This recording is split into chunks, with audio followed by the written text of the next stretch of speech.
10 or the next question says that which factor doesn't affect enzyme activity? As we have said before, enzyme activity can be affected by a number of factors, and we have seen some of the factors which affect the enzymatic activities. እዚህ ላይ የተጠየቀው ግን ምንድነው ኢንዛይም አክቲቪቲን አፌክት የማያደርግ ፋክተር የትኛው ነው? ቴምፕሬቸር we have said that it affects the enzymatic activity. ቢላይም ስንመጣ pH is one of the factors which affect the enzymatic activity. ሲላይም ስንመጣ concentration of the substrate የሰብስትሬቱ concentration መብዛትና ማነስም አንዱ ፋክተር ነው።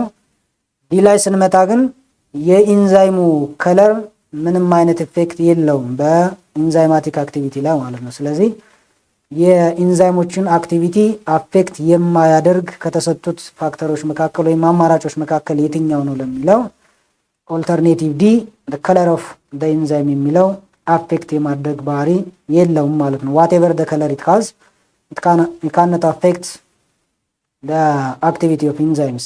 ኢንዛይም ምንም አይነት ከለር ቢኖረው የሚሰሩትን ስራ አፌክት ሊያደርግ አይችልም። Okay, let's move the next question, which is question number 11, and it says that what is meant by activation energy in enzymatic reaction? እንግዲህ ቅድም ወይም ደግሞ ከዚህ በፊት በነበረው ሴሽናችን ጥያቄዎችን ስንሰራ አክቲቬሽን ኢነርጂ ምንድነው የሚል አይተናል ካስታወሳችሁ። ስለዚህ አክቲቬሽን ኢነርጂ ምንድነው የሚለውን ስናይ ኤ ላይ ያለውን ኦልተርኔቲቭ እንስኪ the energy released when products form ይላል። አንድ ፕሮዳክት ፎርም በሚሆንበት ሰዓት ሪሊዝ ሊደረግ የሚችል ኢነርጂ ነው የሚለው ፕሮዲዩስ የሚደረግ ኢነርጂን አይደለም ዲስክራይብ የሚያደርገው አክቲቬሽን ኢነርጂ። አክቲቬሽን ሲባል ራሱ ሪፈር የሚያደርገው ነገር አለ፣ አንድ ነገር ማነሳሳት ማስጀመር የሚል ትርጉምም አለው። ቢላይ ስንመጣ ደግሞ the minimum energy required for reactions to convert into product ይላል። ስለዚህ activation energy የሚለው ምን ማለት ነው? It is the minimum energy which is required to start the chemical reaction. ኬሚካል ሪአክሽኑን ለማስጀመር የሚያስፈልግ አነስተኛ የሆነ ኢነርጂ ማለት ነው አክቲቬሽን ኢነርጂ ሲባል። ስለዚህ ለዚህኛው ጥያቄ ትክክለኛ መልሳችን የሚሆነው ኢቢ ነው። ሲላይ ስንመጣ the total energy available in the system ይላል። አጠቃላይ ያለው ኢነርጂ አክቲቬሽን ኢነርጂ ተብሎ ሊጠራ አይችልም። ዲላም ስንመጣ the energy lost during catalysis ይላል። ካታሊሲስ በሚካሄድበት ሰዓት የተወገደው ወይም ሊጠፋ የሚችለው ኢነርጂ ነው የሚለው ይሄኛውም መልስ ሊሆን አይችልም። ስለዚህ አክቲቬሽን ኢነርጂ ለሚለው ትርጉሙ ምንድነው? the minimum energy required for the reactants to convert into product ሪአክታንትን ወደ ፕሮዳክት ለመቀየር እና ኬሚካል ሪአክሽኑ እንዲጀመር ለማስድረግ የሚያስፈልግ መነሻ የሆነ አነስተኛ ኢነርጂ ነው አክቲቬሽን ኢነርጂ ሲባል። ሌላው ቀጣዩ ጥያቄ which term describes a molecule that increase enzymatic activity ነው የሚለው የኢንዛይሞችን አክቲቪቲ ሊጨምር የሚችል ሞለኪውልን የሚገልጸው ከተሰጡት አማራጮች መካከል የትኛው ነው? ኤ ላይ ስንመጣ ኢንሂቢተር ይላል። ኢንሂቢተር ማለት የኢንዛይምን አክቲቪቲ የሚጨምር ሳይሆን በተቃራኒው ኢንሂቢት የሚያደርግ የሚገታ ወይም ደግሞ ፕሪቨንት የሚያደርግ ሞለኪውል ማለት ነው። ስለዚህ የኛው ነው። አክቲቬተር ከተባለ አንድ ነገር አክቲቭ እንዲሆን የሚያደርግ ወይም ደግሞ እንዲካሄድ የሚያደርግ ማለት ነው። ስለዚህ ለዚህኛው ጥያቄ አክቲቬተር የሚለው ትክክለኛ መልስ ይሆናል። ሰብስትሬት የሚለው ከኢንዛይሙ ጋር ኮምባይን ሊያደርግ የሚችል ሞለኪውል ነው ወይም ደግሞ ሰብስታንስ ነው። ስለዚህ የኛውም ሊሆን አይችልም። ኮኤንዛይም የሚለውም በሌላ መልኩ ያው ሌላ ነን ፕሮቲን ወይም ደግሞ ነን ፕሮቲን የሆነ ሞለኪውል ተብሎ ሊወሰድ የሚችል ነው።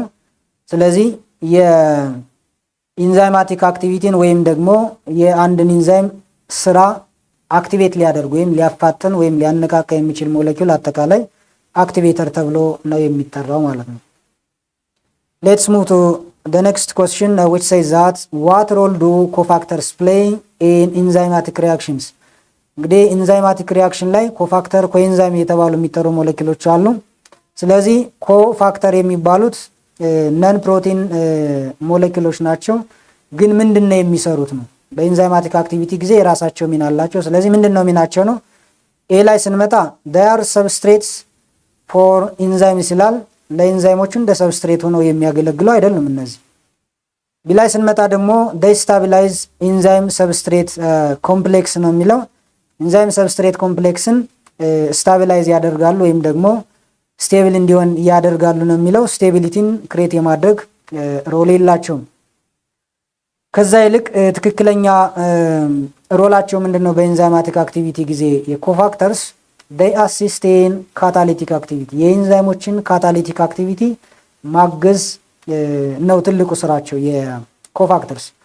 ዲ ላይ ስንመጣ they inhibit enzymatic reaction ይላል። የኢንዛይማቲክ ሪአክሽንን መግታት ወይም ማስቆም የሚለው ነው። ይሄኛው መልስ አይሆንም ማለት ነው። ስለዚህ ለዚህኛው ጥያቄ መልሳችን assisting the catalytic activity of enzymes is the main role of cofactors in enzymatic activity. Okay, let's see the next question. We say that what type of enzyme breaks down lipids? እንግዲህ ኢንዛይሞቹ ስፔሲፊክ ናቸው ብለናል። አንድ ኢንዛይም ብሬክ ዳውን የሚያደርገው ወይም ደግሞ ካታላይዝ የሚያደርገው የራሱ የሆነ ስፔሲፊክ የሆነ ሪአክሽን ይኖረዋል። ስለዚህ ሊፒድን ማን ነው ምን የተባለ ኢንዛይም ነው ካታላይዝ ሊያደርግ ወይም ብሬክ ዳውን ሊያደርግ የሚችለው ኢንዛይም ምን ተብሎ ይጠራል? ካሉት አማራጮች መካከል አሚሌዝ የሚል አለ። አሚሌዝ ላይ ስንመጣ አሚሌዝ ማንን ነው ብሬክ ዳውን ወይም ካታላይዝ የሚያደርገው? ስታርችን ነው። ስታርች በምንመገብበት ሰዓት ምግብ ውስጥ ያለውን ስታርች ወደ ማልቶስ የመቀየር ስራ የሚሰራው አሚሌዝ ነው። ስለዚህ ሊፒድን ካታላይዝ ሊያደርግ አይችልም። ቢ ላይ ስንመጣ ግን ሊፔዝ የሚል አለ። ከስሙም እንደምንረዳው ሊፒድስ አር ካታላይዝድ ባይ ሊፔዝ። ሊፒድስ አር ካታላይዝድ ባይ ሊፔዝ በሚለው ኢንዛይም ነው ብሬክ ዳውን ሊደረጉ የሚችሉት። ፕሮቴዝ ላይ ስንመጣ ደግሞ አሁንም የዚህ ስፔሲፊካሊ ካታላይዝ የሚያደርገው ፕሮቲኖችን ነው። በተለይ ስቶማክ ውስጥ ምግብ ከደረሰ በኋላ ፕሮቲን ዳይጀሽን ሲካሄድ ፕሮቲንን ብሬክ ዳውን የማድረግ ስራ ወይም ካታላይዝ የማድረግ ስራ የሚሰራው ፕሮቴዝ የተባለው ኢንዛይም ነው። ኑክሌዝም ያው ከኒውክሊክ አሲድ ጋር ተያይዞ የራሱን ስራ የሚሰራ ነው። ስለዚህ ኤ ሲ እና ዲ ሊፒድን ካታላይዝ ሊያደርጉ የሚችሉ ኢንዛይሞች አይደሉም ማለት ነው። ስለዚህ ትክክለኛው መልሳችን ለዚህኛው ጥያቄ lipids are catalyzed or broken down by lipase which is an enzyme የሚለው ትክክለኛው መልሳችን ይሆናል ማለት ነው። ስለዚህ ለዛሬው ያለን ጥያቄ እዚህ ላይ እንጨርሳለን። በሚቀጥለው ሌሎች ጥያቄዎችን ይዘን እስከምንገናኝ በደህና ሁኑ።